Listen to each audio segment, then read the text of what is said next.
Hey guys, I hope you're doing well. Welcome back to the Balcony Gardener. Today is all about bougainvilleas, and as you can see, right in my balcony is my beautiful and majestic bougainvillea, which I've had for 4 years now.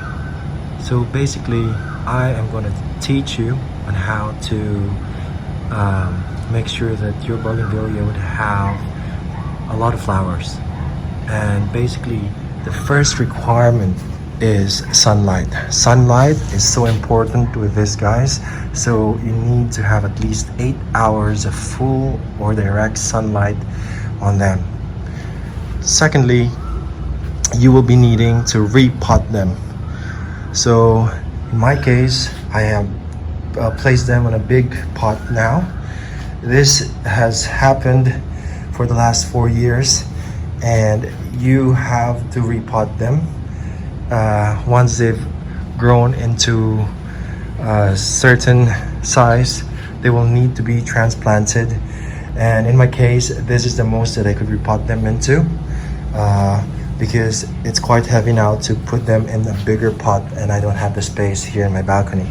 So basically, my bougainvillea would be crawling out of the balcony, and I've actually designed them or guided them to crawl out of the balcony from where it was planted.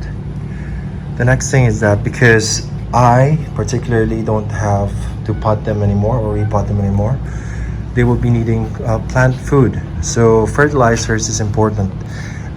Any fertilizers of your choice will do as long as you follow directions. You don't burn them. It's okay. You can put compost in them. You could have chemical fertilizers, but go organic all the time, of course. You could also use some water fertilizer or liquid fertilizer, and even some compost fertilizer as well. And last but not the least, the most important part is watering. These guys require so much water, and as you can see, it is located right where the sun is the brightest, so they go thirsty and they will require a lot of watering, and I do it every morning and one in the evening. Make sure that the soil doesn't go very dry. It has to be moist all the time, and so that you could have all these beautiful flowers. They are seasonal, so there will be times that you would not see flowers on them, but that's okay. You wait for a while, they go in a dormancy, and then they would come back with all these flowers. Most of them has more flowers than the leaves. This one is my oldest bougainvillea, which is a red or orange or pink bougainvillea. It has no flower now, but when it was on its prime, the flowers were more than the leaves, and it was majestic to look at. It's beautiful, and I'm so happy about it. What else do I need to tell you? In selecting your bougainvillea, there are many different types of it. It comes in different colors, but if you are going to buy one from the local plant shop, make sure that you go for the bougainvillea with smaller leaves. The smaller leaves produces the flowers that are bigger than the leaves. So if you choose the bougainvillea with a bigger leaf, it means that those are the type of bougainvillea that does not really, it flowers, but it's not this type of flowering. So keep that in mind. And also, if you want to find out and learn about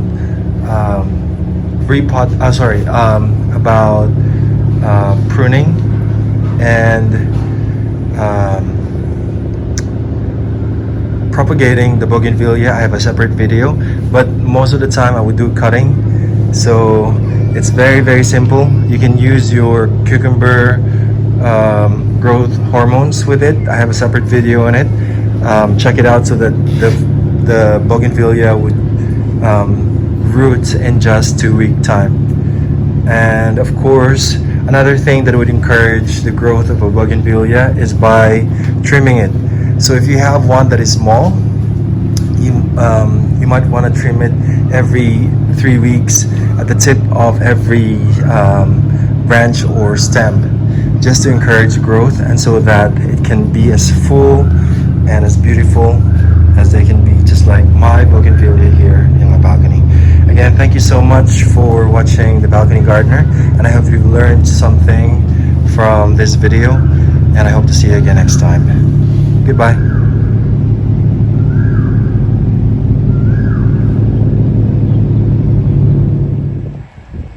Just a video of my bougainvillea from afar. So as you can see, they are really giving that all flowers look so white. It's just so full on with flowers.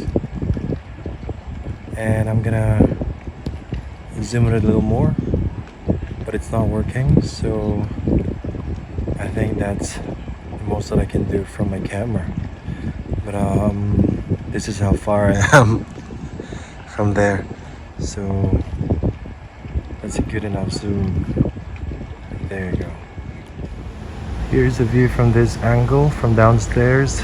I am at the 4th floor, and if you notice, they are majestic. Look at that. Look at that. It's amazing.